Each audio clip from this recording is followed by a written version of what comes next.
মানুষের সমালোচনা করে মজা লাগে, নিজের আত্মসমালোচনা করার দরকার আছে না নাই? এদেশের একজন তরুণ মুফাসসির, দ্বীনের দায়ী মাজলুম আলেমে দ্বীন মুফতি আমির হামজা ভাই জবানের জড়তার কারণে হোক অথবা নিজের অসতর্কতার কারণেই হোক একটু 19-20 করে উনি কথা বলে ফেলে দিয়েছেন। সমালোচনা হবে গঠনমূলক, সমালোচনা হবে সংশোধনের উদ্দেশ্যে, সমালোচনার ভাষা হবে মার্জিত ভাষা, সাবলীল ভাষা, সুন্দর ভাষায় সমালোচনা করতে হবে। কথা বলে ঠিক না?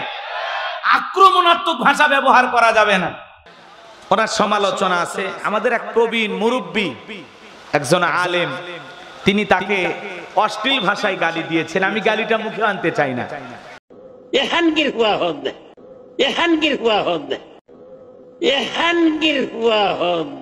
হ্যাঁ, কিসের পোলা? আরেকটু জোরে কন। হ্যাঁ হ্যাঁ, ঠিক বলছে মুরব্বী। আপনারা এই গালিটা শুনছেন? আচ্ছা, যাই হোক, এই খানকি আর কি পোলা, তাই না?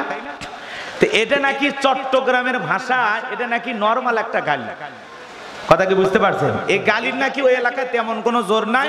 মানুষ খুশি হয়ে গেলে নাকি আর একজনকে এই গালি দেয় ওই এলাকায়। কথা কি বুঝতে পারছেন? বগুড়া ভালো করে বোঝেন, চট্টগ্রামে নাকি মানুষ খুশি হয়ে গেলে রাগান্বিত হয়ে একজন আর একজনকে বলে খান পোলা। বুঝতে পারছেন? এখন মাঝখানে শূন্যস্থানটা আপনারা পূরণ করে নেবেন। মানুষের সমালোচনা করে মজা লাগে, নিজের আত্মসমালোচনা করার দরকার আছে না নাই? এদেশের একজন তরুণ মুফাসসির, দ্বীনের দায়ী মাজলুম আলেমে দ্বীন মুফতি আমির হামজা ভাই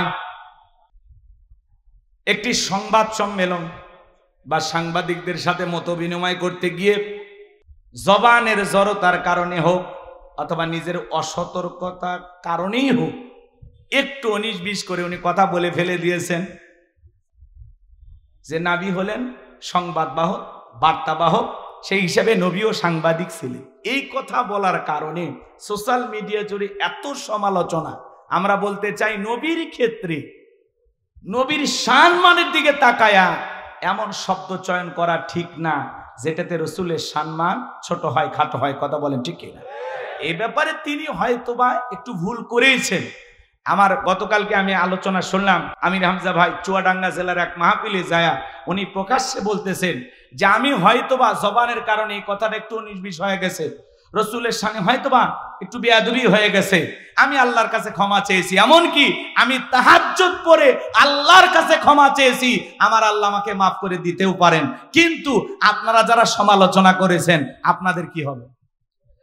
হ্যাঁ, কেউ তাকে কাফের ফতোয়া দিল, কেউ বলে আমির হামজা গাঁজা খায়। আচ্ছা বলেন তো, আমির হামজা কি গাঁজা খায়? এই কথা যিনি বলেছেন, বলেন তো উনি কি ঠিক বলেছেন? সমালোচনা হবে গঠনমূলক, সমালোচনা হবে সংশোধনের উদ্দেশ্যে, সমালোচনার ভাষা হবে মার্জিত ভাষা, সাবলীল ভাষা, সুন্দর ভাষায় সমালোচনা করতে হবে। কথা বলে ঠিক না? আক্রমণাত্মক ভাষা ব্যবহার করা যাবে না। মাজলুম আলেমে দ্বীন আমির হামজাকে আয়না ঘরে রাখা হয়েছিল। উনি বারবার বলেছেন আমাকে 11 ঘন্টা ঝুলিয়ে রাখছিল উল্টে দিক করে। তাহলে যেই মানুষের উপর এত টর্চার করা হয়েছে, নির্যাতন করা হয়েছে, সে মানসিকভাবে হয়তোবা পুরোটা সুস্থ না। এই জন্য মানুষটাকে যা ইচ্ছে তাই বলবেন? কথা কয় না কে?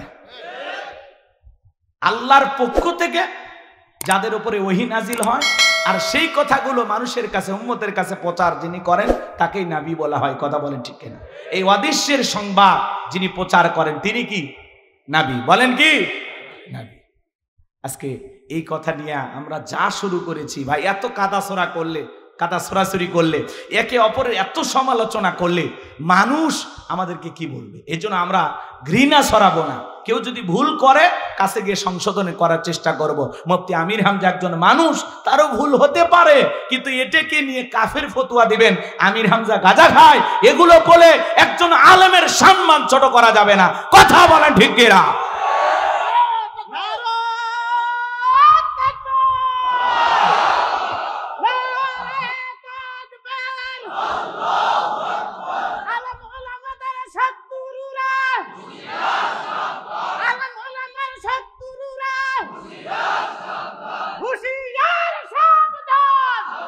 আমার ভাইয়েরা, মুফতি আমির হামজার পিছনে এত সমালোচনা কেন জানেন? মূল কথা হলো আজ থেকে চিন্তা করবেন কয়েক মাস আগেও কিন্তু তার এত সমালোচনা ছিল না। শুধুমাত্র এমপি পদপ্রার্থী হওয়ার কারণে যে একজন আলেম এমপি পদপ্রার্থী হয়েছে, আল্লাহ যদি বিজয়ের মালা পরাইয়া সংসদ পর্যন্ত চলে যায়, অনেক রামবামের ঘুম হারাম হবে। কথা বলে ঠিক কিনা? অনেক হুজুর পর্যন্ত এটা মানতে পারতেছে না যে আমির হামজা সংসদে যাবে। আরে ভাই আপনিও যান, আপনিও এমপি হয়ে চলে যান না সংসদে, সমস্যা কথা? ওখানে যায়া দেখেন তো এই পার্লামেন্টে আল্লাহর আইনটা চালু করা যায় কিনা। সবাই মিলে চেষ্টা করেন বাংলাদেশটাকে একটা সুন্দর বাংলাদেশ গঠন করা যায় কিনা, শান্তির বাংলাদেশ করা যায় কিনা। সবাই মিলেমিশে দলমত নির্বিশেষে ঐক্যবদ্ধ হয়ে এই দেশটাকে সুদ মুক্ত, ধর্ষণ মুক্ত, জিনা মুক্ত, চাঁদাবাজ মুক্ত একটা সুন্দর বাংলাদেশ করা যায় কিনা সবাই চেষ্টা করেন। কথা কয় না কেন? আমির হামজার শত্রু বেড়ে গেছে, তাতে কি হয়েছে? যত সমালোচনা করবেন, উনি যদি অপরাধী না হয়, কি বলেন, তাতে কি সম্মান কমবে না আল্লাহ বাড়ায় দিবে? আমরা বলতে চাই আমির হামজা ভাইকে, ভাই আরো সতর্ক থেকে কথা বলবেন, কারণ আপনার প্রত্যেকটা কথা এখন রেকর্ড করা হচ্ছে। আর বাতিল শক্তিরা তাকায় আছে যে একটু নির্বিষ হয়ে গেলে ওইটা দিয়ে 14 গোষ্ঠী উদ্ধার করবে। কথা ঠিক। এই জন্য আমির হামজা ভাই সতর্ক থাকবেন। বিশেষ করে রসুলের ব্যাপারে কথা বলতে গেলে, আল্লাহর ব্যাপারে কথা বলতে গেলে, শব্দ চয়নের ক্ষেত্রে অবশ্যই প্রত্যেকটা বক্তা, দিনের দায়ী মুফাসসিরদের সতর্ক থাকতে হবে, যাতে রসুলের শানে চুল পরিমাণে বেয়াদবি না হয়। কথা বলে ঠিক না? আমরা এটা সতর্ক থাকবো ইনশাআল্লাহ। নবী আমাদের কলিজার টুকরা নবী। কথা বলে ঠিক কি না? নবীর সম্মান মর্যাদা কে দিয়েছেন? নবী হলেন পুত পবিত্র মহান চরিত্রের অধিকারী। আযীম আরবিতে এমন একটি শব্দ যার গভীরতা মাপা যায় না। বলেন আল্লাহু আকবার। যে নবী 63 বছরের জিন্দেগিতে একটি মিথ্যা কথা বলেননি, আল্লাহু আকবার বলেন। সেই নবীর সম্মান মর্যাদা আল্লাহ রাব্বুল আলামিন বৃদ্ধি করেছেন। আল্লাহর পরেই যার সম্মান, তার নাম মুহাম্মদ রাসূলুল্লাহ সাল্লাল্লাহু আলাইহি ওয়াসাল্লাম। নিঃসন্দেহে আমির হামজা ভাইও রসুলকে কলিজা দিয়ে মহাব্বত করেন।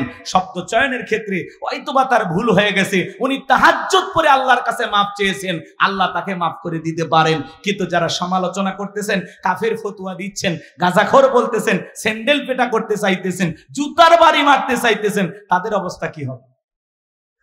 এত বাড়াবাড়ি করা আমাদের ঠিক না। কথা বলে না কেন? আল্লাহ যেন আমাদের হেদায়েত দান করেন। আমরা জানি একে অপরের বিরুদ্ধে সমালোচনা থেকে বিরত থাকতে পারি। আল্লাহ তৌফিক দান করেন। জোরে বলেন আমিন। সম্মানিত ভাইয়েরা আমার, দিল দিয়ে কথাগুলো বোঝার চেষ্টা করবেন বাজান। আমি যে কথা বলতে চাচ্ছিলাম, মুমিন বান্দার 2 নাম্বার গুণাবলী, ওয়াল্লাযীনা হুম আনিল লাগবি মুরিদুন। মুমিন বান্দার 2 নাম্বার গুণাবলী, অনার্থক কথাবার্তা বলা যাবে না, আজে বাজে কথা বলা যাবে না। এক জায়গায় বসে 2-3 ঘন্টা চায়ের কাপে ঝড়, এ খারাপ সে খারাপ, অমুক ভালো না তমুক ভালো না। আরে ভাই, মানুষের সমালোচনা করেন, নিজের আত্মসমালোচনা করেন, নিজের জীবনের ত্রুটিগুলো তালাশ করেন। অন্যের ভুল ধরতে ধরতে নিজে ভুলের মহাসাগরে ডুবে থাকবেন, টেরও পাবেন না। এই জন্য আমরা অন্যের ভুল না ধরে নিজের ভুল ধরার চেষ্টা করবো ইনশাআল্লাহ। প্রত্যেকটা কথা যেন হয় আত্মসমালোচনার উদ্দেশ্যে, নিজেকে সংশোধন করার উদ্দেশ্যে। তাহলে মুমিন বান্দার জবান দিয়ে যে কথা বের হবে, বুঝে শুনে কথা বলা লাগবে। কারণ আপনার আমার জবানের প্রত্যেকটা কথা রেকর্ড করতেছেন কে? মা ইয়ালফিজু মিন কাউলিন ইল্লা লাদাইহি রাকিবুন আতীদ। বান্দা এমন কোন কথা বলে না যে কথা রেকর্ড করার জন্য আমার ফেরেশতারা নাই। আপনার আমার জীবনের প্রত্যেকটা কথা রেকর্ড করা হচ্ছে। কথা বলেন ঠিক কিনা? কিরামান কাতিবিন ইয়ালামুনা মা তাফআলুন। সম্মানিত 2 জন লেখক ফেরেশতা সদা সর্বদা আপনার আমার জীবনের ডায়েরিটা লিখতেছে বাজান। এজন্য দিনের আলোতে রাতের আধারে গোপনে প্রকাশ্যে যা করতেছেন, যা বলতেছেন, সব লিপিবদ্ধ করা হচ্ছে আপনার আমার আমল নামার ডায়েরিতে। কথা বলেন ঠিক কিনা? এই জন্য মুমিন বান্দা জবান দিয়ে যা ইচ্ছা তাই বলবে না। মুমিন বান্দা জবান দিয়ে সেই কথা বলবে যে কথা বললে সওয়াব হয়। কি হয়? জোরে বলেন কি হয়? মুমিন বান্দার 2 নাম্বার গুণাবলী, অনার্থক কাজ করা যাবে না। মুমিনের টাকা হলে মুমিন সিনেমা হল বানাবে না, যাত্রা গানের আয়োজন করবে না, গানের কনসার্ট দেবে না, মদের বার দেবে না। মুমিনের টাকা হলে রাস্তার মোড়ে মোড়ে মূর্তি বানায়া রাখবে না। বিগত সরকারে যারা ক্ষমতায় ছিল একটা দুইটা নয়, রাস্তার মোড়ে মোড়ে 4,500 কোটি টাকার ভাস্কর্য বানাইছিল। 4,500 কোটি টাকা। কত টাকা চিন্তা করে, হ্যাঁ? ভাস্কর্য বানায় লাভটা কি হলো? 5 আগস্টে মানুষ আহারে ওনার বাবার সেই ভাস্কর্য ভাঙ্গিয়া কেউ মাথার উপর এটা পেশাব করছে, কে হাতুড়ি দিয়ে বাড়ি মারছে, কেউ বা পানিতে চুবাইয়া জুতা মারছে। এতে ওনার বাবার সম্মান কমছে না বাড়ছে?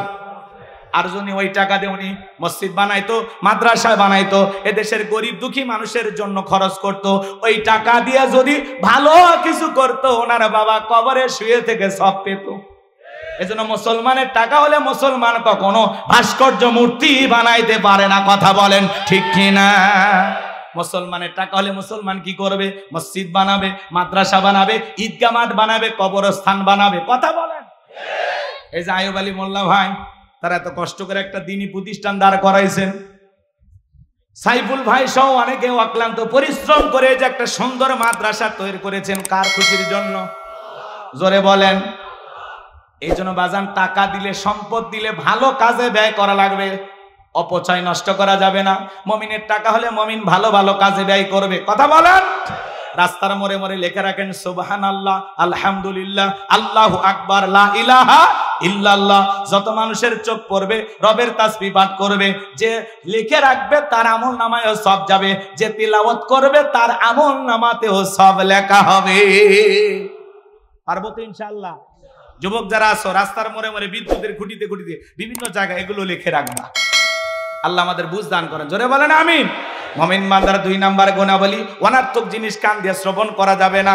এই কানে ইয়ারফোন লাগায় গান শোনা যাবে না। রূপবানে না আছে কমর দোলাইয়া, আল্লাহর ফেরেশতারা কবর নিয়ে পিটাবে ঝোলাইয়া ঝোলাইয়া।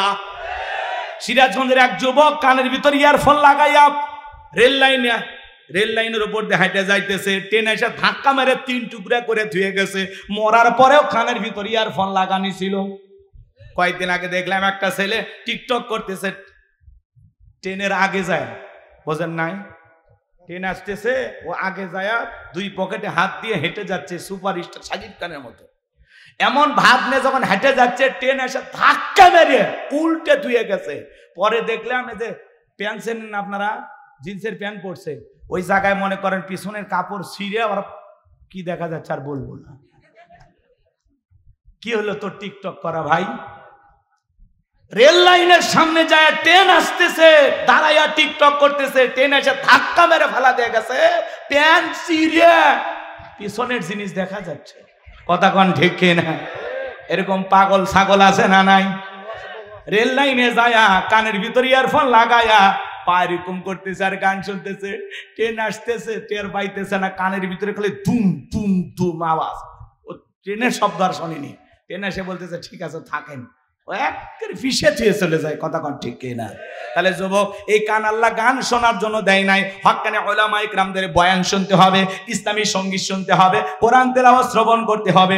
এই কান দিয়ে ভালো ভালো কথা শ্রবণ করা দরকার আছে না না? তাহলে মুমিন বান্দার 2 নাম্বার গুণাবলী, জবান দিয়ে সে কথা বলবো যে কথা বললে সব হয়, সমাজে সেই কাজ চালু করব যেই কাজ চালু করলে সব হয়। এই কান দিয়ে সেই জিনিসগুলো শ্রবণ করব যেগুলো শুনলে সব হয়। এক কথায় সব আছে যেখানে, সব আছে যেখানে, গুনাহ আছে যেখানে। আল্লাহ পাক আমাদের সবাইকে গুনাহ মুক্ত জিন্দেগি দান করেন। জোরে বলেন আমিন।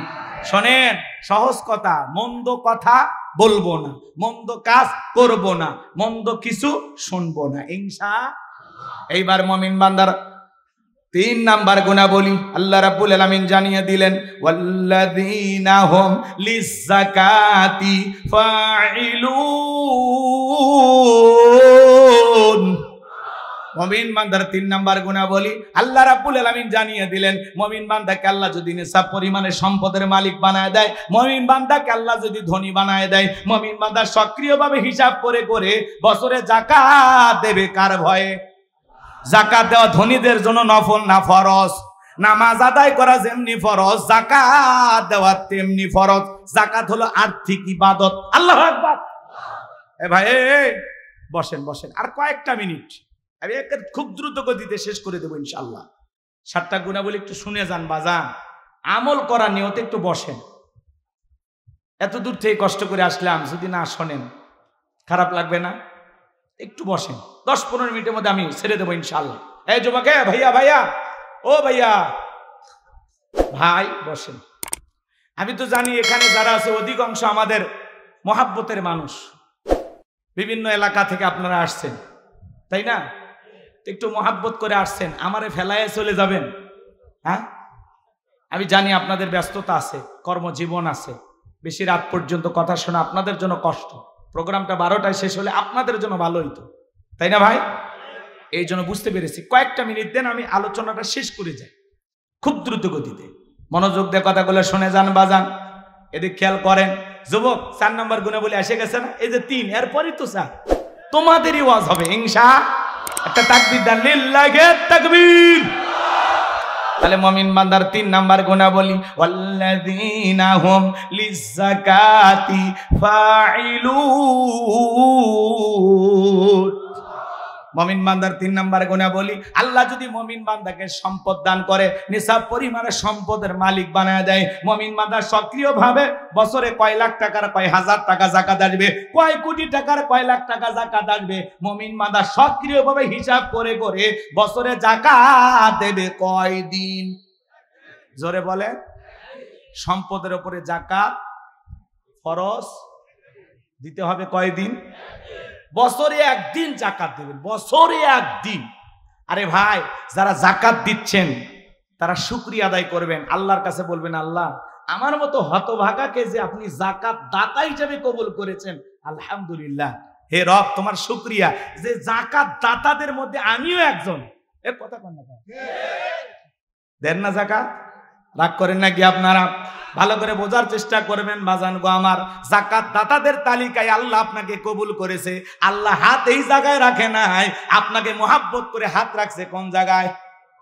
জোরে বলেন। ভালো করে বোঝার চেষ্টা করবেন। যাকাত দিলে ধনীর সম্পদ কমে না বাড়ে? ভালো করে বোঝার চেষ্টা করবেন বাজান। এই বাংলাদেশের 54 বছর কেটে গেল, প্রত্যেকবার প্রধানমন্ত্রী হয়েছে মুসলমান, এরপরে এই দেশে কেউ শান্তির একটা বাংলাদেশ কায়েম করতে পারলো না। প্রত্যেকটা নেতা নির্বাচনের আগে বলে দারিদ্র মুক্ত বাংলাদেশ গড়ব, কিন্তু কোনো মানুষ আজ পর্যন্ত দারিদ্র মুক্ত বাংলাদেশ গড়তে পারলো না। মনে রাখবেন, বাংলাদেশকে যদি দারিদ্র মুক্ত বাংলাদেশ গড়তে চান, যত বড় নেতা আসেন, আমাদের একটা কথা আপনারা আমল করবেন। আল্লাহ তাআলা যে বিধান দিয়েছেন, যাকাত ভিত্তিক অর্থনীতি দিয়েছেন, এই যাকাত ভিত্তিক অর্থনীতি চালু না হওয়া পর্যন্ত বাংলাদেশকে দারিদ্র মুক্ত করা সম্ভব হবে না। যাকাত ভিত্তিক অর্থনীতি চালু করা লাগবে। আমাদের দেশে যাকাত ভিত্তিক অর্থনীতি নাকি সুদ ভিত্তিক অর্থনীতি? সুদ ভিত্তিক অর্থনীতি হালাল না হারাম? এই হারাম অর্থনীতি দিয়ে কঠিনকালে বাংলাদেশকে দারিদ্র মুক্ত করা সম্ভব হবে? বাংলাদেশকে দারিদ্র মুক্ত করতে হলে যাকাত ভিত্তিক অর্থনীতি চালু করা লাগবে। শোনেন শোনেন, এদিক শোনেন। আমার দেশের ধনীরা যাকাত দেয় কিভাবে জানেন? ইনি ধনী মানুষ, যাকাত আসছে 1 কোটি টাকা, কোনো মতে 5-10 লাখ টাকা যাকাত দিয়ে নিজের 90 লাখ টাকা যাকাত নিজে মেরে খায়। উনি ধনী মানুষ, যাকাত আসছে 10 লাখ টাকা, কোনো মতে 2-1 লাখ টাকার যাকাত দিয়ে নিজের 6 লাখ টাকা যাকাত নিজেই মেরে খায়। এদেশের ধনীরা যাকাত মানেই পাইছে শাড়ি আর লঙ্গি। অমুক নেতা সেরাগালি বদনা অমুক স্কুল মাঠে যাকাতের শাড়ি লঙ্গি বিতরণ করবে, আপনারা আসবেন। বাপ রে বাপ, শাড়ি লঙ্গি 5000, মানুষ আসছে 50,000। ঠেলা ঠেলি আর গুদাগুদি করিয়া পায়ের তলে পরে 8 জন মারা গেছে। প্রত্যেকটা চ্যানেলে নিউজ হচ্ছে অমুক শিল্পপতি যাকাত দিতে গিয়া 8 জন মানুষ মারা গেছে। মনে রাখবেন, যাকাত দিতে গিয়ে এইভাবে পায়ের তলে পড়ে যদি মানুষ মারা যায়, কিয়ামতের ময়দানে যাকাত দেওয়ার সব তো দূরের কথা, মানুষ হত্যাকারীর গুনাহ নিয়ে আপনাকে জাহান্নামে যেতে হবে। এটা যাকাত দেওয়ার পদ্ধতি না, এটা যাকাত দেওয়ার সিস্টেম না। আর যাকাত মানে শাড়ি লঙ্গি না। এমন লঙ্গি দেয় 200 টাকা দাম, লিটল লঙ্গি, পরে থাকলে ওর জান্নাত জাহান্নাম সব দেখা যায়। এমন শাড়ি দেয় 300 টাকা দাম, ধুয়ে দিলে শাড়ি না মশারি খুঁজে পাওয়া যায় না। এই বড় লোক, এই শাড়ি তোমার বউরে পরাবা। হ্যাঁ, যাকাতের শাড়ি লঙ্গি দিয়ে লাভ নাই। আর দিলেও মান সম্পন্ন, রুচি সম্পন্ন কাপড় দিতে হবে, উল্টা পাল্টা পোশাক দিলে হবে না। কথা কয়?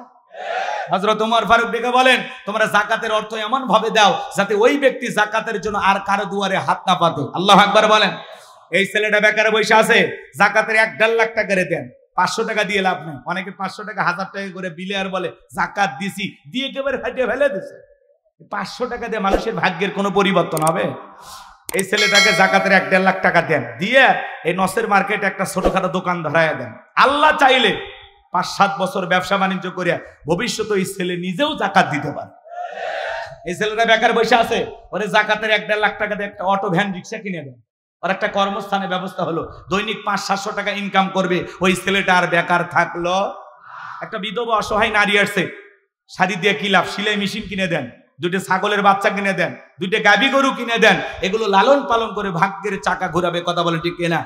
জাকাতের অর্থ দিয়া যাতে মানুষের কর্মস্থানের ব্যবস্থা হয়, সেই টাকা সেইভাবে ব্যয় করা লাগবে। কথা বলে ঠিক কিনা? কিন্তু এই দিক খেয়াল করেন, সুদ ভিত্তিক অর্থনীতি দিয়ে সমাজে শান্তি আসবে না। শান্তি আনতে হলে জাকাত ভিত্তিক অর্থনীতি চালু করা লাগবে, রাষ্ট্রীয়ভাবে জাকাত আদায় করা লাগবে। আজকে বাংলাদেশে এত মন্ত্রণালয় আছে, একটা জাকাত মন্ত্রণালয় চালু করতে হবে। আর এই জাকাত মন্ত্রণালয়ের দায়িত্ব এই দেশের বিজ্ঞ ইসলামিক স্কলার, দিনের দায়ী আলেমদের কাঁধে দেওয়া লাগবে। ওই গুমসোর বিদেশের টাকা চোর লুট হবে না, ওরা দেশের টাকা বিদেশে পাচার করবে। দেওয়া লাগবে কাদের কাছে?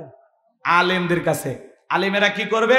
সমস্ত ধনীদের তালিকা করবে। শোনেন, উনি ধনী মানুষ, জাকাত দেবে না মানে? আপনি বলেন তো আপনার ব্যাংকে কত টাকা, বালিশের নিচে কত, খাটের নিচে কত, গোপন সিন্দিকে কত, বইয়ের অ্যাকাউন্টে কত। আপনার জাকাত আসছে 2,75,72,500 টাকা। ধনী জাকাত দেবে না, জাকাত আদায় করা হবে। ভাই এরকম হাত এরকম এরকম করি, আপনি রাগ করেন না তো? ভাইবেন না যে আপনারই করছি, সবাই করছে, সবাই। রাগ করতেছেন নাকি আপনারা? হ্যাঁ, এবার আবার এই পাশে আমাদের প্রধান অতিথি বসে আছেন সাজ্জাদুর রহমান ভাই, আপনি আবার রাগ করেন না যে হুজুর আমারই মনে দেখাইতেছে। এরকম না, আপনারা কেউ নিজের মনে করবেন না, এটা আমার আলোচনার একটা স্টাইল বলতে পারেন। রাগ করতেছেন নাকি আপনারা? একটু নাড়াচাড়া এদিক ওদিক না বলে তো বুঝবেন না। আমি যদি চোখ বলে ভাই রে রে কি ওয়াজ শুনবেন, অতএব একটু নাড়াচাড়া করলে আমারও ঘুম আসবে না। প্রত্যেক রাত জাগা বোঝেন না, মাঝে মাঝে ঘুম চলে আসে, কষ্ট হচ্ছে আপনাদের। তাকবীর দেন, লিল্লাহি তাকবীর। আলেমেরা সমস্ত ধনীদের তালিকা করে জাকাত আদায় করবে। এরপরে জাকাত কালেকশন করার পরে তারা একটা নির্দিষ্ট আবার তালিকা করবে, জাকাতের 8টা খাত অনুযায়ী কারা কারা জাকাত পাওয়ার উপযুক্ত, সেই তালিকা করে সঠিক পদ্ধতিতে জাকাত বন্টন করা লাগবে।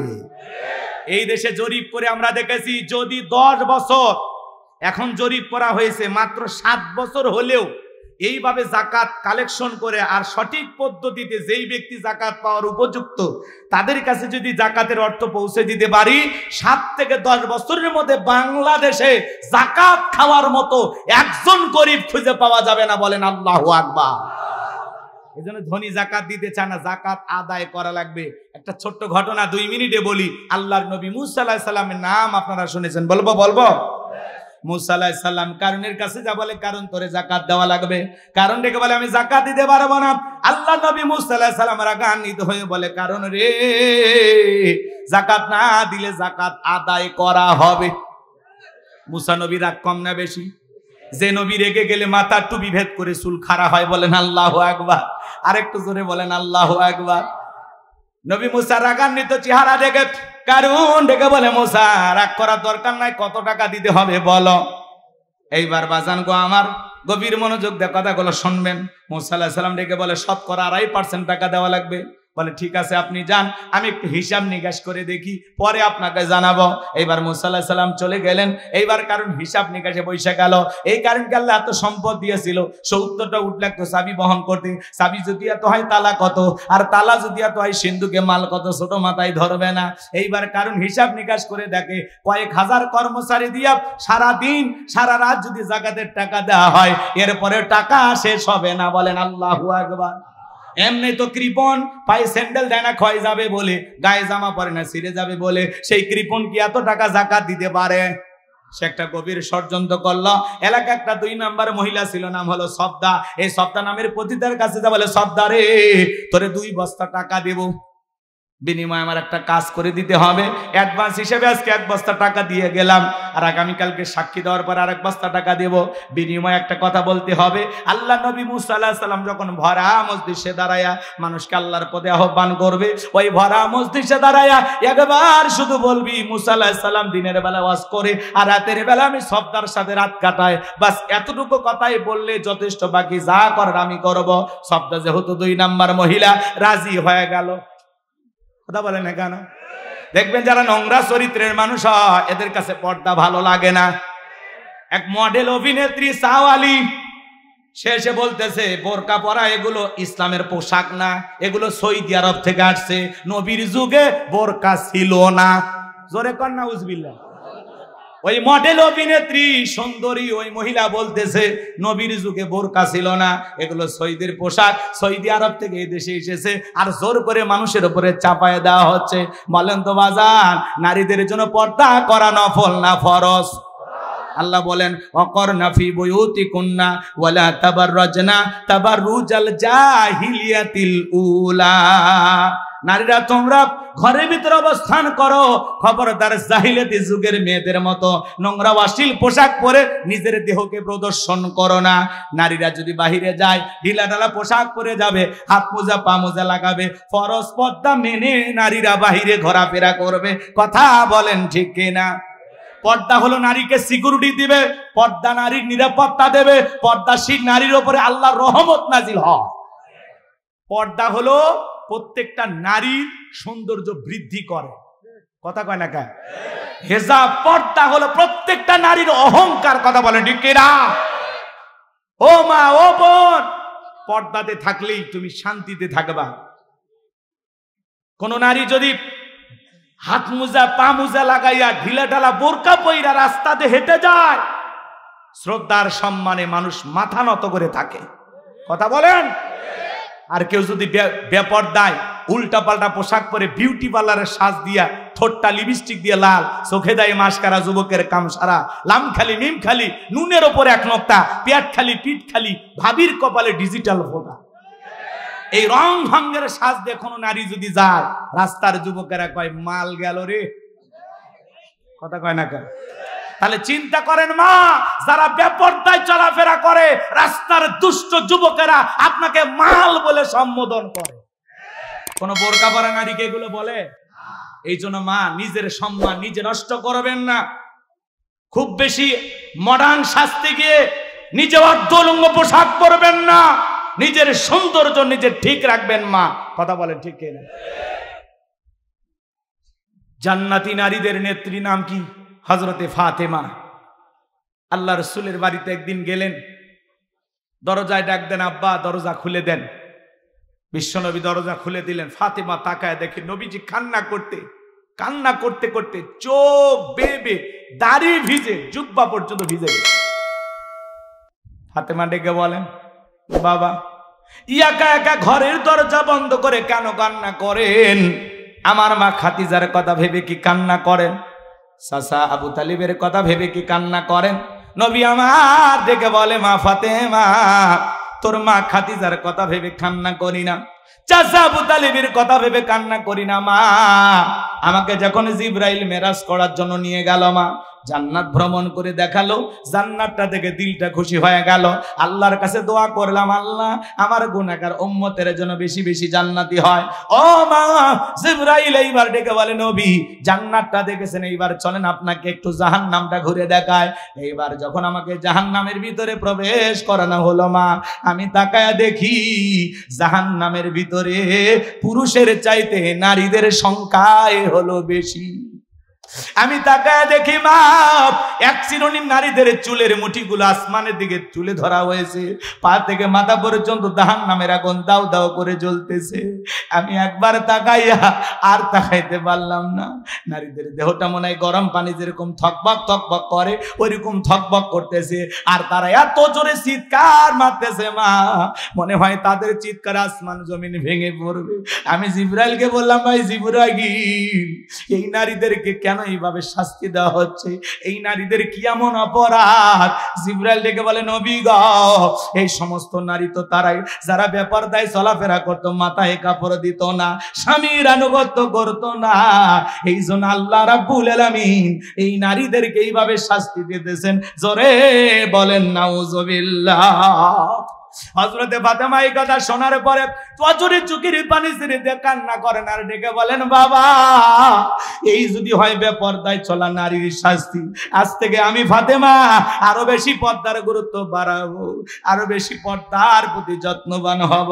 ও গাজীপুরের মা বোনেরা, হযরতে ফাতেমা নবীর মেয়ে হওয়ার পরেও জাহান্নামী নারীদের এই কথা শোনার পরে পর্দার গুরুত্ব বাড়াইতে চাইলো। ও মা, আপনারা তো নবীদের মা, আপনাদের পেট থেকে তো পৃথিবীতে নবী রাসূলদের জন্ম হয়েছে। ও মা, আপনাদের পেট থেকে সাহাবায়ে কেরামের জন্ম হয়েছে, এই পৃথিবীর আল্লাহওয়ালাদের জন্ম হয়েছে, আলেম ওলামার জন্ম হয়েছে। ও মা, তোমার সম্মান মর্যাদা অনেক বেশি মা। ও মা, পায়ে হাত দিয়ে অনুরোধ করে বলে যায়, মা খবরদার খবরদার, বেপরদারা চলাফেরা করা যাবে না মা।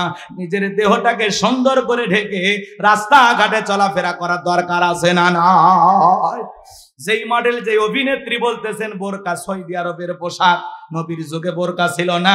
আমরা সেই বোনটাকে বলতে চাই, এখনো সময় আছে, তওবা করে ভালো হয়ে যান। আল্লাহর বিধানের বিরুদ্ধে কথা বলে পৃথিবীর জমিনে শান্তি পাবেন না, নিজের নামটা জাহান্নামের ভিতরে লিখে নেবেন। কথা বলেন ঠিক কি না? যারা পর্দা পছন্দ করে না, ফরজ পথ থেকে বৃদ্ধাঙ্গুলি দেখায়, এরা তসলিমা নাসরিনের ছোট বোন। কথা বলে ঠিক কি না? আল্লাহ মা জাতিকে হেদায়েত দান করে। কোন সম্ভ্রান্ত ভদ্র ফ্যামিলির মেয়ে বোরকা ছাড়া বাহিরে যেতে পারে না। কথা বলে না কেন? যার স্বামী ভালো, যার বাবা ভালো, ভাই ভালো, একটা ভদ্র পরিবার, সম্ভ্রান্ত পরিবার, এই ফ্যামিলির কোন মহিলা বেপরদায় যেতে পারে না। কথা বলে। খালি গাড়িটা দামি হলে হবে না, বাড়িটা দামি হলে হবে না, নিজের বউটাকেও দামি পোশাক পরাতে হবে। আর সেই দামি পোশাকের নাম হলো পর্দা। বাইরে যখন বউকে নিয়ে ঘুরতে যাবেন, পর্দা করায় নিয়ে যাবেন। কথা বলেন নাকি আপনারা? এরপরে বাড়িতে যা ইচ্ছে তাই পরে থাকুক, কোনো সমস্যা নাই, কারণ আপনার জিনিস আপনি দেখবেন, বাহিরের মানুষকে দেখানো যাবে। বউ কি পাবলিসিটি করার জিনিস নাকি পার্সোনাল জিনিস? আমার বউ আমি দেখবো, আমি এলাকার মানুষকে দেখাবো, বন্ধু বান্ধবকে দেখাবো? যারা নিজের বউকে মানুষের সামনে প্রদর্শন করে, মানুষকে দেখা, এদের রুচিতে সমস্যা। কথা কন, এদের রুচিতে সমস্যা। কথা কন ঠিক কিনা? আল্লাহ আমাদের হেদায়েত দান করে। আর একটু জোরে বলেন আমিন। মন খারাপ করবেন না আমার ভাইয়েরা, দিল দিয়ে কথাগুলো বোঝার চেষ্টা করবেন। মন খারাপ করছেন মনে হয় আপনারা। এইবার সবদা নামের সেই মহিলা রাজি হয়ে গেল। পরের দিন সকালবেলা আল্লাহর পয়গাম্বর মুসা আলাইহিস সালাম হাজার হাজার জনতার সামনে ওয়াজ করতেছেন, সুন্দর করে উপদেশ দিতেছেন। ওই ভরা মজলিসে মুসা আলাইহিস সালামের আলোচনা শোনার পরে সবদা নামের সেই নারীর চোখের পানি দিয়ে, চোখ দিয়ে পানি ঝরতেছে। বলুন আল্লাহু আকবার। এবার নারীটা অজরে চোখের পানি ছেড়ে দিয়ে কান্না করতেছে। কারণ ডেকে বলে, তাড়াতাড়ি করে দাঁড়াও, বলেন আর একটু শুনি। এইবার দুইজন লোক পাঠা দিয়েছে। ওরা বলে, নেতা গতকাল রাত্রিতে 1 বস্তা টাকা দিয়েছে, আর 1 বস্তা টাকা আছে, তাড়াতাড়ি করে সাক্ষী দিয়ে টাকার বস্তাটা নিয়ে যা। সবটা বলে, আর একটু শুনি। বলে, না, শুনতে দেওয়া যাবে না। দুইজন 2 হাত ধরে ওই ভরা মজলিসে সবদাকে জোর করে দাঁড় করায় দেয়। যখন জোর করে দাঁড় করায় দিয়েছে, কারণ লাভ মেরে দাঁড়ায়, বলে, মুসা রে, ওয়াজ বন্ধ কর, তাকায় দেখ 2 নাম্বার মহিলা দাঁড়াইছে। মহিলাটা 2 নাম্বার না 1 নাম্বার। মুসা নবী কি জানে? রতনে রতন চেনে। ডাইরেক্ট বলতেছে, ও নবী মুসা, ওয়াজ বন্ধ করো। আজও পৃথিবীর জমিনে তাকায় দেখবেন, আলেম ওলামা যখন হক কথা বলে, আল্লাহর আইনের কথা বলে, মসজিদের মেম্বারে দাঁড়িয়ে যখন সুদের বিরুদ্ধে বক্তব্য দেয়, সভাপতি সুদখোর খেপে যায়। ডাইরেক্ট বলে, হুজুর আপনার ওয়াজ বন্ধ করেন, আপনার ওয়াজ লাইন ছাড়া। যারা আলেমদেরকে বলে আপনার ওয়াজ লাইন ছাড়া, আসলে ওর জীবনটা লাইন ছাড়া, ও পুরোটাই তার সেরা। কথা কন। হুজুরের হক কথা বলবে, ভালো লাগলে শুনবেন, না লাগলেও শোনা লাগবে। মানে না মানে পরেকার হিসাব। আজকে হক কথা বলা যায় না। একটু হক কথা বললে মসজিদে এসি লাগায় দেয়, বলে হুজুর মাথা ঠান্ডা রাখেন। কথা কন। কি কায়দায় চলতেছে দুনিয়াদারি, খালি তেল তেলা, খালি তেল। হক কথা বলতে চাই, রাগ করতেছেন?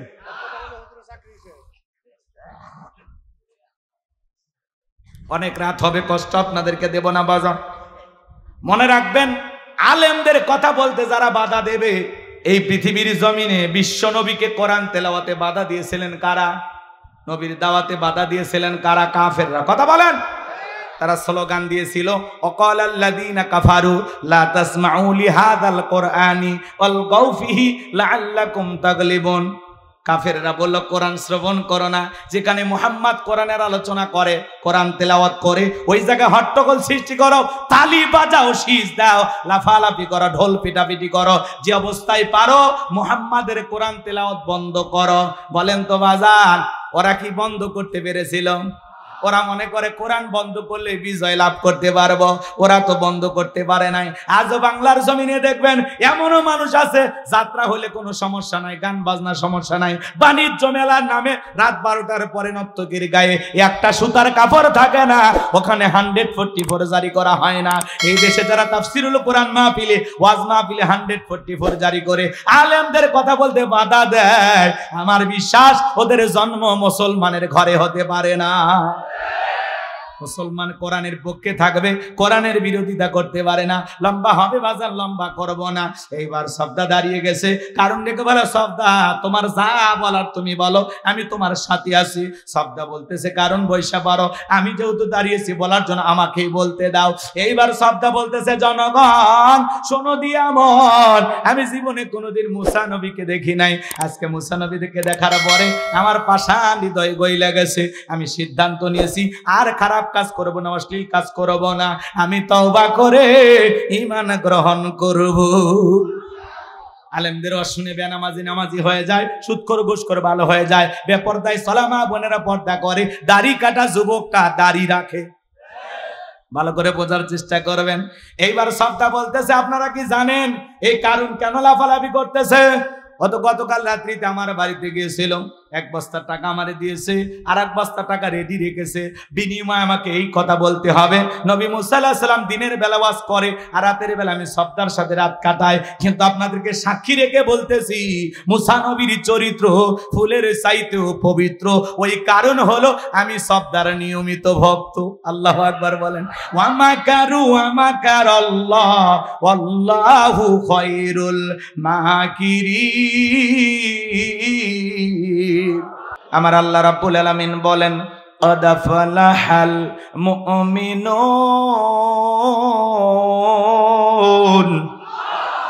যে কোনো আয়াত বা সূরা তাফসীর করতে হলে কোন প্রেক্ষাপটে কোন সময় আল্লাহ তাআলা সেই সূরাটি বা আয়াতটি নাজিল করেছেন, সেই নাজিলের প্রেক্ষাপট জানা দরকার আছে না নাই? আরবিতে বলা হয় শানে নজুল। যদি শানে নজুল আলোচনা করা হয় তাহলে তাফসীর বুঝতে সহজ হয়। তাহলে সূরা আল মুমিনুন বিশ্বনবীর উপরে আল্লাহ তাআলা কোন প্রেক্ষাপটে কোন সময় নাজিল করেছেন, সেই নাজিলের প্রেক্ষাপট জানার দরকার আছে না নাই? আমি একটু তুলে ধরবো, কষ্ট হবে না তো ইনশাআল্লাহ। সংক্ষিপ্ত করে বলবো যেহেতু সময় কম, যতটুকু না বললেই নয়। সম্মানিত ভাইয়েরা আমার, দিল দিয়া কথাগুলো বোঝার চেষ্টা করবেন। বিশ্বনবীর প্রিয় সাহাবী হযরত ওমর ফারুক ডেকে বলেন, আমি মৌমাছির গুনগুন আওয়াজ শুনলাম, ডানে তাকায় মৌমাছি নাই, বামে তাকায় মৌমাছি নাই।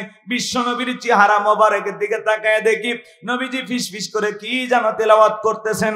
হযরত ওমর ডেকে বলেন, আমার বোঝার বাকি রইল না, আসমান থেকে নবীজির উপরে কোরআনুল কারীম নাজিল হচ্ছে আর বিশ্বনবী কোরআনুল কারীম রিসিভ করতে ব্যস্ত। বলুন সুবহানাল্লাহ। মৌমাছির গুনগুন আওয়াজ হইলে, বনবন আওয়াজ হইলে কোরআনুল কারীম নাজিল হয়। দপ্তরি ছুটির ঘন্টা এবারে মানে টন টন আওয়াজ হইলে কোরআনুল কারীম নাজিল হয়। নবীজি যখন ঘোড়ার উপরে থাকতেন, ওই সময় যদি কোরআনুল কারীম নাজিল হইতো, ওহির ভারে ঘোড়ার পা গুলো বালুর ভিতরে ডেবে যেত। বলেন আল্লাহু আকবার। নবীজি যখন উটের উপরে থাকতেন, ওই সময় যদি কোরআনুল কারীম নাজিল হইতো, ওই ভারে উটের মাথা জমিনের সঙ্গে লেগে যেত। এক সাহাবী রানের উপরে মাথা রেখে নবীজি আরাম ফরমাচ্ছেন, ওই সময় কোরআনুল কারীম নাজিল হলো। সাহাবী ডেকে বলেন, আমার কাছে মনে হয় আমার আনটা ফেটে যাবে, আমার কাছে মনে হয় আমার আনের উপরে পাহাড় চেপে ধরা হয়েছে। তাহলে বলেন তো বাজান, কোরআনুল কারীমের একটা আলাদা ওয়েট, আলাদা একটা ওজন আছে না নাই? জীবনের প্রথম ওহী রিসিভ করতে গিয়ে নবীজির শরীর মোবারকে জ্বর পর্যন্ত এসেছিল। 8টি পদ্ধতিতে নবীজির উপরে কোরআনুল কারীম নাজিল হইতো। দীর্ঘ 23 বছরে যেই কোরআনুল কারীম বিশ্বের উপরে, বিশ্ব নবীর উপরে নাজিল হয়েছে, বাজান গো আমার দিল দিয়ে কথাগুলো বোঝার চেষ্টা করবেন। সেই কোরআন প্রত্যেকটা মুসলমানের ঘরে ঘরে আছে। এমনও মুসলমান এই জায়গায় বসে আছে 40-50 বছর বয়স হয়ে গেছে, আল্লাহর কোরআনটা কোনোদিন খুলেও দেখে নাই। এরকম কপাল পোড়াও আছে না? না। আল্লাহ কোরআনুল কারীম কেন পাঠিয়েছেন? কোরআনের ভিতরে আল্লাহ কি বলেছেন? মুসলমান হিসেবে আমাদের জানার দরকার আছে না নাই? পড়ার দরকার আছে না নাই? কোরআন পড়বেন তো ইনশাআল্লাহ। আল্লাহ যেন আমাদের সবাইকে কোরআন পড়নেওয়ালা মানুষ হিসাবে কবুল করে নেন। জোরে বলেন আমিন। লম্বা হবে, আমি লম্বা করব না। হযরত ওমর ফারুক ডেকে বলেন, নবীজির কুরআনুল কারীম রিসিভ করা শেষ হয়ে গেল। বিশ্ব নবী সাহাবায়ে কিরামদের দিকে মুখ ঘুরায় ডেকে বলেন, আমার সাহাবীরা, এই মাত্র আসমান থেকে জিবরাইল এসে আমার উপরে সূরা আল মুমিনুনের 10টি আয়াতে কারিমা নাযিল করে জানায় দিয়ে গেলেন, নবী গো, এই 10টি আয়াতের ভিতরে আল্লাহ রাব্বুল আলামিন তার আদরের মুমিন বান্দাদের জন্য 7টি কোয়ালিটি নিয়ে আলোচনা করেছেন, 7টি গুণাবলী নিয়ে আলোচনা করেছেন। কোন মুমিন যদি এই 7টি গুণে গুণান্বিত হতে পারে, 7টি গুণ দিয়ে তার জীবনটাকে সাজাইতে পারেন, আমার আল্লাহ রাব্বুল আলামিন বলেন, উলাইকা হুমুল ওয়ারিসুন আল্লাযীনা ইয়ারিসুনাল ফিরদাউস হুম ফিহা খালিদুন। আমার আল্লাহ রাব্বুল আলামিন বলেন, তারাই হবেন উত্তরাধিকারী জান্নাতুল ফেরদাউসের। সেখানে তারা চিরকাল বসবাস করবেন। আমার আল্লাহ কোনদিন তাদেরকে জান্নাত থেকে বের করে দেবেন না। বলুন সুবহানাল্লাহ। ভাইরা আমার, দিল দিয়ে কথাগুলো বোঝার চেষ্টা করবেন। বাবা মারা গেলে ওয়ারিশ সূত্রে সন্তান যেরকম বাবার সম্পত্তির ভাগ পায়, কোন মুমিন যদি এই 7টি গুণে গুণান্বিত হতে পারে, 7টি গুণ দিয়ে তার জীবনটাকে সাজাইতে পারেন, আমার আল্লাহ রাব্বুল আলামিন তাকে জান্নাতুল ফেরদাউসের ওয়ারিশ বানায় দিবেন। বলুন সুবহানাল্লাহ। কারা কারা জান্নাতে যেতে চান? 2 হাত তুলে আল্লাহকে দেখান। আল্লাহ আমাদের সবাইকে জান্নাতি মানুষ হিসেবে কবুল করুন। জোরে বলুন আমিন। আর একটু জোরে বলুন আমিন। আরো একবার বলুন আমিন। এবার 7টা আঙ্গুল দেখান। জান্নাতে যেতে হলে কয়টা গুণা বলি? 7টি। জোরে বলেন কয়টি? আরো জোরে। জোরে হলো না, উঠেই যাবে। হ্যাঁ, একটু মিছিল করার অভ্যাস করেন। 16 বছর মিছিল করতে পারেননি, সামনে 16 বছরের কাজা আদায় করা লাগবে। হ্যাঁ, এদিক খেয়াল করেন আমার ভাইয়েরা। আল্লাহর কোন মুমিন বান্দা যদি 7টি গুণাবলী অর্জন করে কবরে যাইতে পারে, তার নামে জান্নাতুল ফেরদাউসের ভিতরে জায়গা বরাদ্দ থাকবে। সুবহানাল্লাহ বলবেন। কোন মানুষ যদি ঢাকা উত্তরাতে একটু জমি কিনতে পারে, কথা বলেন, ঢাকা গুলশানে যদি একটা বাড়ি বানাইতে পারে, কি আনন্দ। হ্যাঁ, আজকে আমি গোলাম রব্বানী যে আলোচনা করব, 1500 বছর আগে বিশ্ব নবীর মাধ্যমে আল্লাহ রাব্বুল আলামিন যে মেসেজ সূরা আল মুমিনুনে জানিয়ে দিয়েছেন, যদি আপনারা এই 7টা গুণাবলী নিজের জীবনে ধারণ করতে পারেন, এই 7টি গুণ দিয়ে নিজের জীবনটাকে সাজাইতে পারেন, জান্নাতুল ফেরদাউসের ভিতরে আপনার নামে জায়গা বরাদ্দ হয়ে যাবে। বলুন সুবহানাল্লাহ। তাহলে একটু শোনার দরকার আছে না নাই? হ্যাঁ, অনেকে বলে হুজুর এমন ওয়াজ করবেন যাতে জান্নাত আমরা ক্লিয়ার ভাবে পাই। আজকের আলোচনা ওইরকম, খালি 7টা গুণাবলীর কথা বলে দিয়ে যাব। এই 7টা গুণাবলী আমল করলে একেবারে জান্নাত ক্লিয়ার। কথা কয় না? আপনি জান্নাতে যান, এটাই তো আমার চাওয়া। আর কোনো চাওয়া আছে? কথা বলেন না কেন ভাই? আমরা সবাই যদি একই জান্নাতে থাকি, কি বলেন, মারামারি হবে? কোনো ঝামেলা হবে? জান্নাতে কোনো মারামারি আছে? জায়গা জমিনে দ্বন্দ্ব আছে? ওখানে কোনো সাদাবাজ আছে? টেন্ডারবাজ আছে? ওখানে কোনো ধরনের বিশৃঙ্খলা আছে? যে যার মতো থাকবে, আরামাইশে থাকবে, কেউ কাউকে দেখে হিংসা করবে। ওখানে কোনো ঝামেলাই নাই, কোনো রাগারাগি নাই, কারো মেজাজ কখনো গরম হবে না। কিসের রাগারাগি? খালি শান্তি আর শান্তি, শান্তি আর শান্তি। সুবহানাল্লাহ বলেন। আল্লাহ আমাদের সবাইকে জান্নাতে যাওয়ার মতো নেক আমল করা তৌফিক দান করুন। চিল্লা বলেন আমিন। সম্মানিত ভাইরা আমার, নবীজি এইবার সাহাবায়ে কিরামদের সামনে তিলাওয়াত করে শুনিয়ে দিলেন। আমার আল্লাহ রাব্বুল আলামিন বলেন, ক্বাদ ফালাহাল মুমিনুন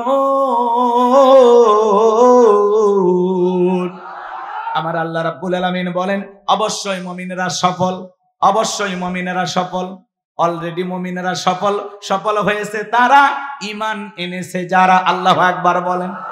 ভালো করে বোঝার চেষ্টা করবেন, কদ আফলাহাল মুমিনুন, অবশ্যই মুমিনেরা সফল, অলরেডি মুমিনেরা সফল হয়েছে যারা, ঈমান আনবে যারা। সফল হতে পারবে তারা, ঈমান আনবে যারা। ঈমানদার ছাড়া সফল হওয়া যাবে না। সংক্ষিপ্ত কথা বলে দিয়ে যায়, অনেকে মনে করে টাকা থাকলে সফল, ক্ষমতা থাকলে সফল, সেলিব্রিটি, নায়ক, সুপারস্টার এরা বুঝি সফল না। ভালো করে বোঝার চেষ্টা করবেন, বর্তমানে পৃথিবীর সবচাইতে ক্ষমতাধর ব্যক্তির নাম কি? Donald Trump. এ হলো বর্তমান পৃথিবীর সবচেয়ে বড় ক্ষমতাধর।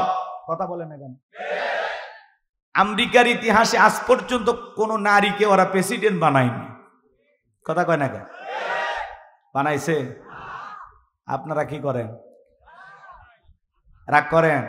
আর বানান মাঝে মাঝে এমন মানুষকে বানান যে আপনাদেরকে ফেলাইয়া পালিয়ে যায়। কথা বলেন?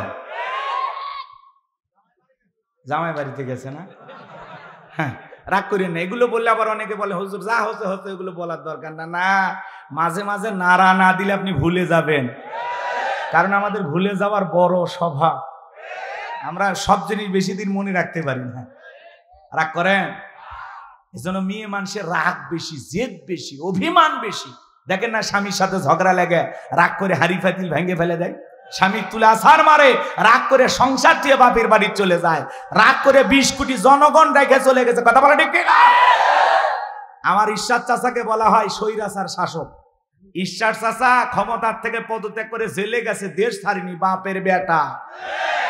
দেশ নেত্রী বেগম খালেদা জিয়া অসুস্থ হয়ে দেশে পড়েছিলেন, জেল কেটেছেন, দেশ ছেড়ে পালিয়ে যাননি, বাপের বেটি। আর আপনি বড় বড় কথা বলতেন পালাবো না, হারাবো না, কই পালিয়েই তো গেলেন, নিজের কথা ঠিক রাখলেন না।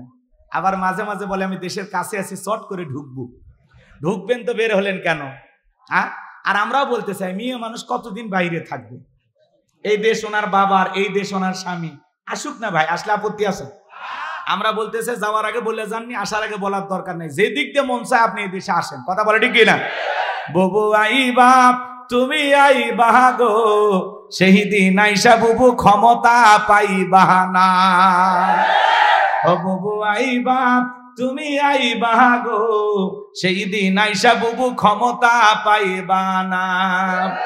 খোঁজনাই বুবু কাদের কাকার, অবস্থা খারাপ দরবেশ বাবার, হাও নাঙ্কেল এখন সামনেও আসে না।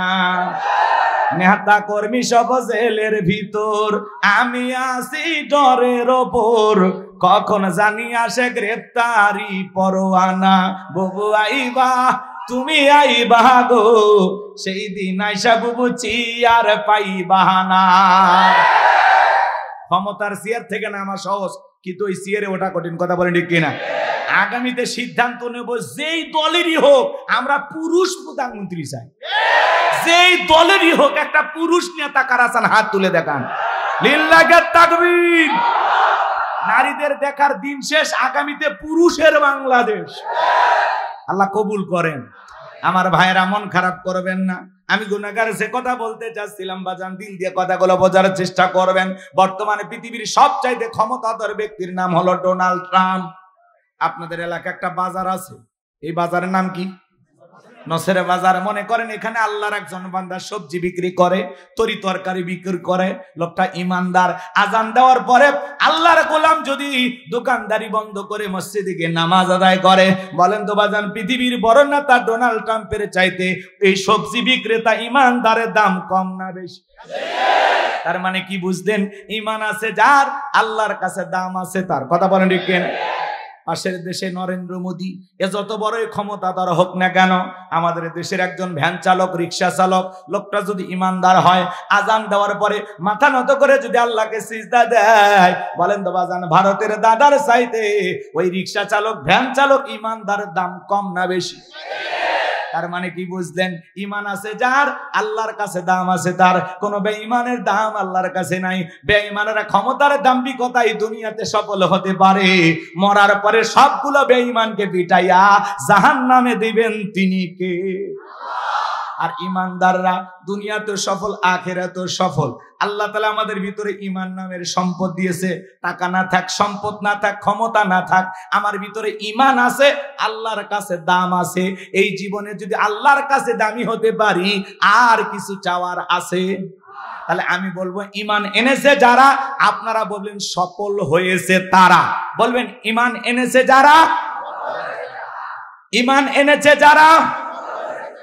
আল্লাহর কাছে দামি বান্দা কারা? ঈমানদার বান্দা যারা। ঈমান আছে, আল্লাহর কাছে দাম আছে। ঈমান নাই, আচ্ছা বলেন তো, পাসপোর্ট ছাড়া বিদেশে যাওয়া যায়? বিদেশে যেতে গেলে কি লাগে? পাসপোর্ট লাগে না? তো ঈমান হলো জান্নাতে যাওয়ার পাসপোর্ট। সুবহানাল্লাহ। কম ঈমান আছে, জান্নাতের ভিসা লাগবেই। জান্নাতের ভিসা লাগবেই ইনশাআল্লাহ। কিন্তু কোন বেঈমানের জন্য জান্নাতের ভিসা লাগবে? সবগুলো কই যাবে? জাহান্নামে। এই জন্য বলতেছি, ক্ষমতা থাকলেই সফল হওয়া যায় না, টাকা থাকলেই সফল হওয়া যায় না, নায়ক, সুপারস্টার, ফুটবল, ক্রিকেটার এগুলো হলে সফল হওয়া যায় না। আল্লাহর কাছে সফল হতে পারবে তারা ঈমান আনবে যারা। হোক না সে রিক্সা চালক, হোক না ফকির, হোক না মিসকিন, হোক না সাদা, হোক না কালো, হোক না ধনী, হোক না গরিব, ঈমান আছে, আল্লাহর কাছে দাম আছে। তাহলে আমরা সবাই ঈমানদার তো ইনশাআল্লাহ। এজন্য আল্লাহ রাব্বুল আলামিন বলেন কদ আফলাহাল মুমিনুন, অবশ্যই মুমিনেরা সফল, অলরেডি মুমিনেরা সফল। ভালো করে বোঝার চেষ্টা করবেন। ঈমান আনার পরে আল্লাহ রাব্বুল আলামিন আপনাকে আমাকে যে দায়িত্ব দিলেন, গভীর মনোযোগ দিয়ে কথাগুলো শুনে যাবেন। ছোট্ট একটা প্রশ্ন আপনাদেরকে করি। একজন অমুসলিম জোহরের নামাজের পূর্বে ঈমান গ্রহণ করেছে, ওই ব্যক্তির উপরে জোহরের সালাত আদায় করা কি? মাশাআল্লাহ, চমৎকার শ্রোতা। গাজীপুরের মানুষ তো খুব চালাক। শ্রোতারা যদি চালাক হয়, ওয়াজ করে শান্তি পাওয়া যায়। কইতে কলিকাতা বুঝে নেয়, কথা বলেন ঠিক কিনা? তাহলে ঈমান আনার পরেই মুমিন জীবনের সবচেয়ে গুরুত্বপূর্ণ ইবাদতের নাম হলো নামাজ। জোরে বলেন কি? আল্লাহ পাক যখন মুমিনদের 7টি গুণাবলী, 7টি কোয়ালিটি নিয়ে আলোচনা শুরু করলেন, 1 নাম্বার আল্লাহ তাআলা সালাত দিয়ে শুরু করেছেন। বলেন আল্লাহু আকবার। যুবক যারা আছো, নিরাশ হয় না। তোমরা যুবক, আমিও যুবক, তোমাদের মনের দুঃখটাকে আমি বুঝি। তোমাদের জন্য স্পেশাল আলোচনা মাথার মেমোরিতে সেভ করা আছে, সময় মতো ডাউনলোড দিয়ে শোনায় দেবো ইনশাআল্লাহ। মা বোন যারা ওয়াজ শুনতেছেন, মা আপনারা একেবারে নিরাশ হবেন না, আপনাদের জন্য স্পেশাল কিছু আলোচনা হবে ইনশাআল্লাহ। কষ্ট হচ্ছে? তাহলে একটু সময় দেওয়া দরকার আছে না নাই? যুবকদের জন্য স্পেশাল কিছু আলোচনা হবে। মুমিন বান্দার 4 নাম্বার গুণাবলীতে যা খালি যুবকদের ওয়াজ। কার ওয়াজ? ইনশাআল্লাহ। একটু অপেক্ষা করেন বাজান গো আমার, গভীর মনোযোগ দিয়ে কথাগুলো শুনে যান। তাহলে মুমিন বান্দার 1 নাম্বার গুণাবলী, আল্লাহ রাব্বুল আলামিন বলেন আল্লাযীনা হুম ফি সালাতিহিম খাশিউন।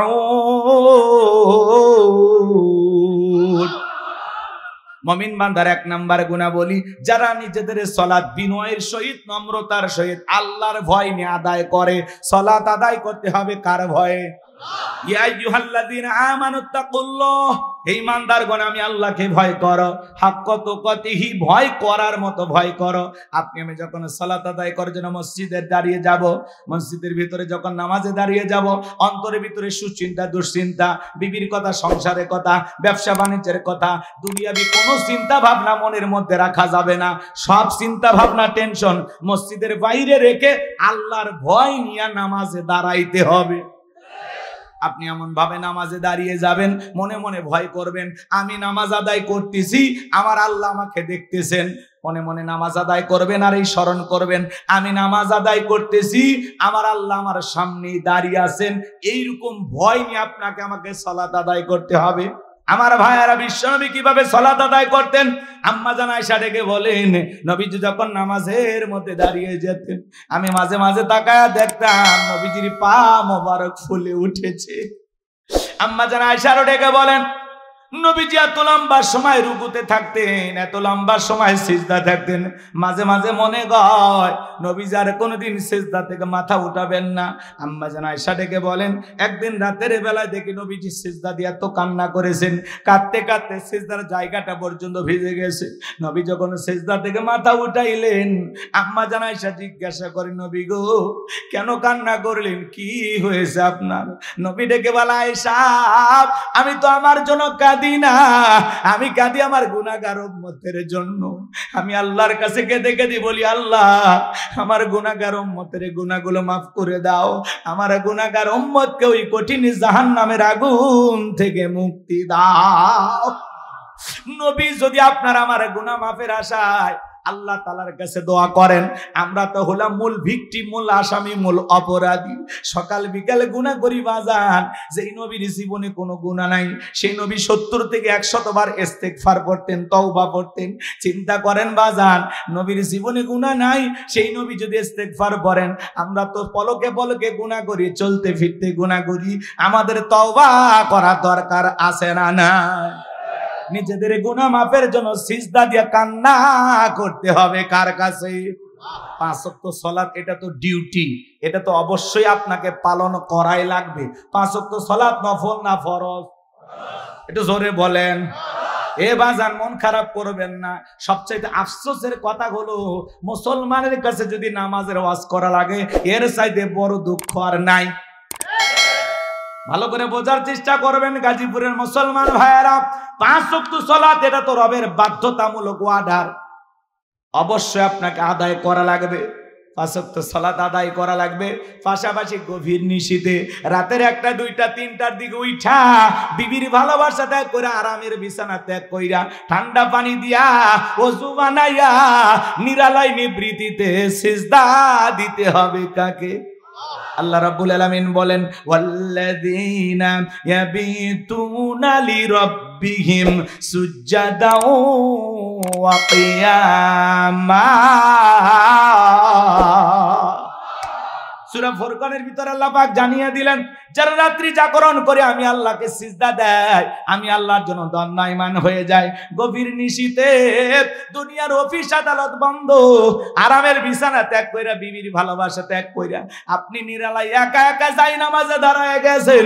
এই নামাজ দুনিয়ার কাউকে দেখানোর জন্য নয়, এই নামাজ হলো একমাত্র আল্লাহর সন্তুষ্টি অর্জনের জন্য। এই নামাজ হলো একমাত্র আল্লাহকে খুশি করার জন্য। কথা বলেন ঠিক কিনা? বলেন না, সালাতি ওয়া নুসুকি ওয়া মাহইয়ায়া ওয়া মামাতি লিল্লাহি রাব্বিল আলামিন। সূরা আনআম আয়াত নাম্বার 162 আল্লাহ রাব্বুল আলামিন জানিয়ে দিলেন, নবীজি আপনি বলুন, আমার নামাজ, আমার কুরবানি, আমার জীবন, আমার মরণ লিল্লাহি রাব্বিল আলামিন, আসমান জমিনের প্রতিপাল করে জন্য। তাহলে মুমিন জীবনের সব ইবাদত হবে কার জন্য? গভীর নিশীথে কোন বান্দা যদি তাহাজ্জুদের দায় নামাজে দাঁড়ায় যায়, আপনি যখন সিজদায় গিয়ে ফিসফিস করে আল্লাহর কাছে যা বলবেন, আপনার এই সিজদায় গিয়ে ফিসফিস করা আওয়াজ আল্লাহ পাক আরশে আজিমে বৈশা শুনতে পায়। যারা গভীর নিশীথে তাহাজ্জুদের সালাত আদায় করে এরা আল্লাহর প্রিয় হতে পারে। যারা তাহাজ্জুদের সালাত আদায় করে এরা আল্লাহর কাছে চাইতে দেরি, আল্লাহ এদেরকে দিতে দেরি করবে না। কথা বলেন ঠিক কি না? তাহলে আল্লাহর প্রিয় যারা, তারা তাহাজ্জুদের জায়নামাজে চোখের পানি ছেড়ে দিয়ে আল্লাহর কাছে কান্না করবে, জাহান্নাম থেকে বাঁচার জন্য আল্লাহর কাছে দোয়া করবে। আমার ভাইয়েরা, রিজিক আল্লাহর কাছে চাইতে হবে। আপনার যদি একটা জুতার, যদি স্যান্ডেলের যদি একটা ফিতাও লাগে, তবুও চাইতে হবে কার কাছে? দুনিয়ার কারো কাছে চাইবো না, আমরা চাইবো কার কাছে? আল্লাহর কাছে চাইলে আল্লাহ ফেরত দেবে। আল্লাহর কাছে কেউ চাইয়া খালি হাতে ফিরে আসতে পারে? অবশ্যই আল্লাহ তার বান্দাকে দেবেন। এজন্য বাজান গো আমার, এমন একজন আল্লাহ পেয়েছি, এমন এক আল্লাহ পেয়েছি বাজান গো আমার। পৃথিবীতে অপরাধী খোঁজা হয় শাস্তি দেওয়ার জন্য, কিন্তু আমার আল্লাহ এত দয়া, এত মায়া, আল্লাহ তার অপরাধী গুনাহগার বান্দাকে ডাক দিয়ে খোঁজে তাকে মাফ করে দেওয়ার জন্য। বান্দা গুনাহ করেছে, তওবা করে ফিরে আসলে খুশি হয় কে? আর একটু জোরে বলেন কি আমার ভাইয়েরা? এই জন্য আল্লাহ তাআলার কাছে তওবা করে ফিরে আসতে হবে। তাহলে গভীর নিশীথে তাহাজ্জুদের নামাজ আদায় করে যারা আল্লাহর প্রিয় গোলাম হতে পারবে তারা। আল্লাহর বান্দা তাহাজ্জুদ পড়ে, আর কিছু কিছু দুষ্ট যুবক আছে ইউটিউব ইন্টারনেট ঘাটাঘাটি করে সারা রাত মোবাইলে চ্যাটিং কইরা ফজরের আজান হয় যখন, ওই হাইব্রিড যুবক ঘুমাইতে যায় তখন নামাজও পড়ে না। যুবক রে, এই ঘুম ভাঙলে সকাল, না ভাঙলে পরকাল। কথা বলেন। কেমন করে ঘুমাও তুমি, ওরে গাজীপুরের যুবক কেমন করে ঘুমাও তুমি, ফজর করে কাজা। এমন তো হতে পারে ও তোমার জোহরে জানাজা, এমন তো হতে পারে ও তোমার জোহরে জানাজা। যুবক এখনো সময় আছে, ফিরে আসার দরকার আছে না নাই? ফজর পরে ঘুমানোর দরকার আছে না নাই? ফজর পরে তাড়াহুড়া করে ঘুমাবেন না, কিছু সময় একটু হাঁটা চলাচল করবেন, এরপরে 1-1.5-2 ঘন্টা দেরি করে ঘুমাবেন। ফজর পরে ঘুমাবেন না, একটু সময় নিয়ে চলাচল করবেন, কোরআন তেলাওয়াত করবেন, জিকির করবেন, এরপরে ঘুমাবেন ইনশাআল্লাহ।